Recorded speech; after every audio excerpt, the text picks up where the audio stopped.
সবাইকে good evening. এই তো আমরা আজকে মাতৃ সম্মেলনে এসেছি নন্দদির বাড়িতে।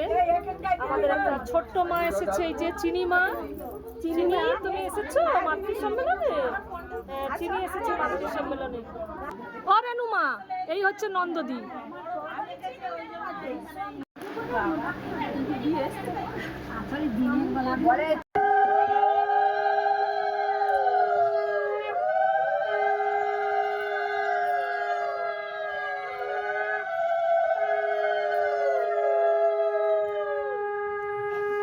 दया करो दाता मेरे चित चरण लागे, जन्म जन्म रोहि भूल मैं रोहि पाया भेदा, काल करम के जाल में रोहि भोगत खेदा।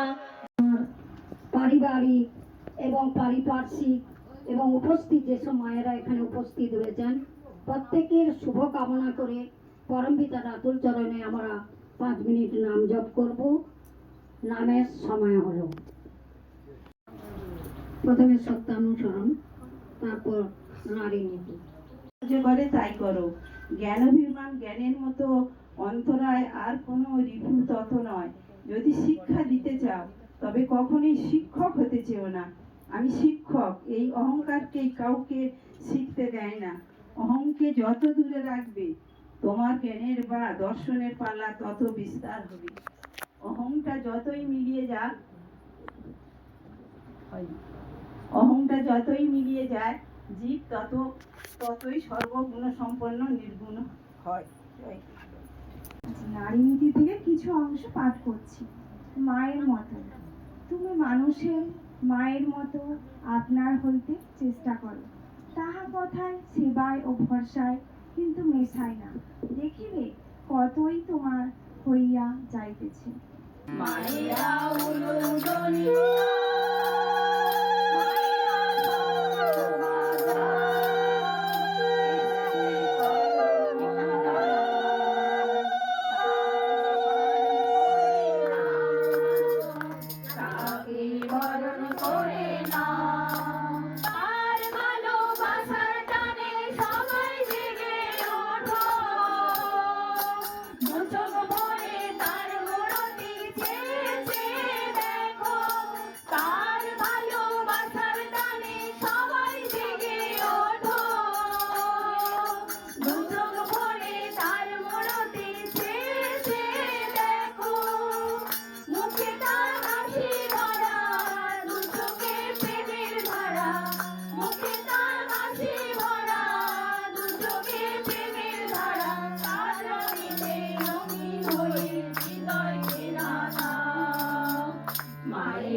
শ্রী বড়মা রাঙা চরণে আমার শতকোটি ভূমিষ্ঠ প্রণাম।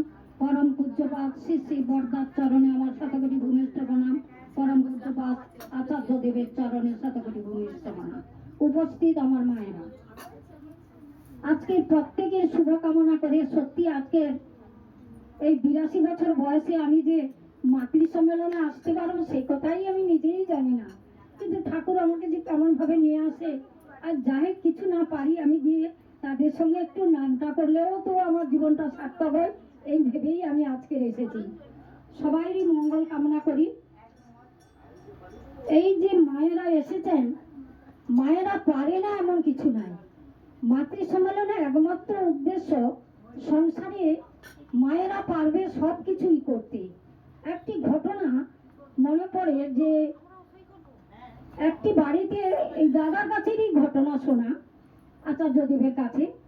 একটি দাদা, তার পরিবারের সবাই আছে কিন্তু সবাই দীক্ষা নিয়েছে, কিন্তু দাদাকে কিছুতেই ঠাকুরের পথে আনা যায় না। তারপর একদিন ভাবলো চলুন না আমরা, মাটি বলছে চলুন না আমরা একবার ঠাকুর বাড়ি ঘুরে আসি। বলছে ঠাকুর বাড়ি আমি কিন্তু যেতে পারি, কিন্তু আমাকে কিন্তু দীক্ষার জন্য কিন্তু পিড়াপিড়ি করবে না। মেয়েটা তো রাজি হলো, হ্যাঁ আমি কিচ্ছু বলবো না, ঠাকুর বাড়িতে গেলে দীক্ষার কথা কিছুই বলবো না, তুমি যাবে প্রণাম করবে, আচার্যকে দেখবে, ঠাকুর দর্শন করবে, আবার চলে আসবে। এইবার তো তারা দিয়ে ধরে গিয়ে পৌঁছেছে। যা মাত্রকেই ঠাকুর দর্শন করার পর বড়মার ওখানে প্রণাম করে আচার্যদেবের কাছে গিয়ে মানে সে একবারে হতবাক হয়ে গেছে যে আমি কোথায় এসেছি। আমি আমার স্ত্রীকে বলেছি যে আমি দীক্ষা নেব না, কিন্তু আচার্যদেবের কাছে এসে এ কি দর্শন দেখলাম, এ কি অভিনব তার দৃশ্য, এ কি তার রূপ। দেখে সেই দাদাটি তো অবাক, কিছুই আর বলছে না, প্রণাম করে পিছিয়ে আসছে। তারপর তার স্ত্রী কি বলছে, আমার এত ভালো লেগেছে না আমি কল্পনাই করতো। তখন মাটা কিন্তু শুধু অবিরাম প্রার্থনা করছে ঠাকুর কাছে, ঠাকুর আমার স্বামীকে যেন ঠাকুরের পথে আমি নিয়ে যেতে পারি, এই আমার উদ্দেশ্য। তারপর তো বাড়ি চলে গেল, কিন্তু বাড়িতে গিয়ে বলছে আমার খুব ভালো লেগেছে, আমি কালকেরই দীক্ষা নেবো। মাটিতে হাউ করে কাঁদছে আর প্রার্থনা করছে ঠাকুর আমার জীবনেই সার্থক। পরের দিন আবার আসছে, প্রণাম করার পর আচার্যদেবের কাছে অনুমতি নিল যে আমি ঠাকুরের দীক্ষা নেবো। কিন্তু আমার স্ত্রী অনেক ফেরাফেরি করেছিল, আমি বলেছিলাম যে আমি এখানে এলে কিন্তু আমাকে দীক্ষার কথা, আমার কিন্তু খুব ভালো লেগেছে। আচার্যদেব তো শুধুই আসছে আর দেখে বলছে যার কাছে দীক্ষা নেওয়ার কথা বললেন গুরু করে সেখানেই চলে যেতে বললেন। উনি প্রণাম করে চলে গিয়ে দীক্ষা নেন। এই হচ্ছে মায়েদের একান্ত কামনা। এই যে মায়েরা আজকে পরিবারের প্রত্যেকের জন্য এসেছে, পরিবারের জন্য আমি আশা করব প্রত্যেকটা পরিবারে দাদা এবং সন্তান সন্ততি ইষ্টপতি কিভাবে চলবে শুধু তাদের যেন এইটুকু উদ্দেশ্য থাকে। এইবারে প্রত্যেকে সকালে উঠেই ওরা ইষ্টভীতি করলো কেনা, থালকুনি খেয়ে কেন, পরিবারের সবকিছু খোঁজ খবর নেওয়া এই মাতৃ সম্মেলনের একমাত্র উদ্দেশ্য। এবং গুরুজনকে শ্রদ্ধা করা, শ্বশুর শাশুড়ির প্রতি ভক্তি করা। বড় মার জীবনে তো কত কি তোমরা শুনেছো, বড় মা কত কি করতো, কত গালে গালাজ খেত, কিন্তু কোনো প্রতি উত্তর দিত না। তাই আমাদের মাতৃ সম্মেলনে আয়োজন। বড় মার এই যে জীবনী এবং বড় মার সম্বন্ধে কথা কত জায়গায় কত মায়েদের কাছে বিভিন্ন ভাবে শুনতে পাবে। কিন্তু আজকে যে নন্দরানী মায় আজকের এখানে যে মাতৃ সম্মেলন আয়োজন করছেন, তার নবজাত শিশুর প্রতি আমার ভক্তি শ্রদ্ধা। নবজাত শিশু যেন ছোটবেলায় থেকে তার মা যেন এই যে বাচ্চাটা হয়েছে সঙ্গে সঙ্গে যেন ইষ্টভীতি করে এবং আজীবন যদি করে থাকে দেখবে ঠাকুরের পথে থাকবে, তাকে আর কিছুই করতে লাগবে না। শুধু মাথায় ঠাকুরের কাছে রেখে বা কোলে নিয়ে শুধু ইষ্টভীতিটা মাথায় ঠেকিয়ে বলতে থাকলেই হবে ইষ্টভীতির মন্ত্রটা। এখন তো দীক্ষা দেওয়া যাবে না, নামটা ওর কানে শোনানো দরকার, তাইলেই দেখবে ভালো থাকবে এবং নবজাত শিশুও ইষ্টের পথে যাতে চলতে পারে। আমি পরম পিতার আচরণা প্রার্থনা করি এবং সবাইরই মঙ্গল কামনা করি। যেখানে উপস্থিত এইসব মায়েরা আজকের কষ্ট করে ঘরের সংসারে সমস্ত কিছু ফেলেই আসছে, তারাও যেন কিছু নিয়ে যেতে পারে। পরম পিতার প্রতি আমার এই আকুল প্রার্থনা। জয় গুরু। সবাই ভালো থাকুন এবং পরিবারও যেন ভালো থাকে, ইষ্টপতি থাকে। জয় গুরু। বদন ভরিয়া গুরু নাম নিয়া দুবাহু তুলিয়া নাচরে, বদন ভরিয়া গুরু নাম নিয়া দুবাহু তুলিয়া নাচরে,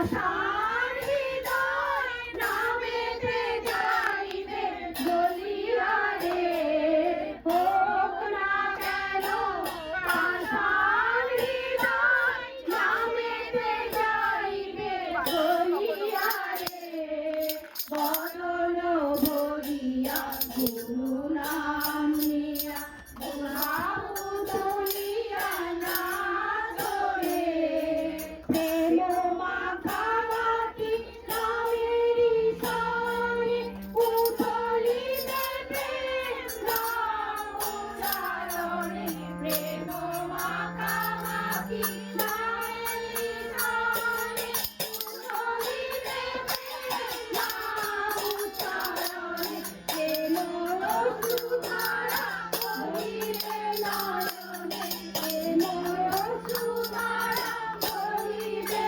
নয়নে, হৃদয় পুলকিত হইবে, হৃদয় পুলকিত হইবে, হৃদয় পুলকিত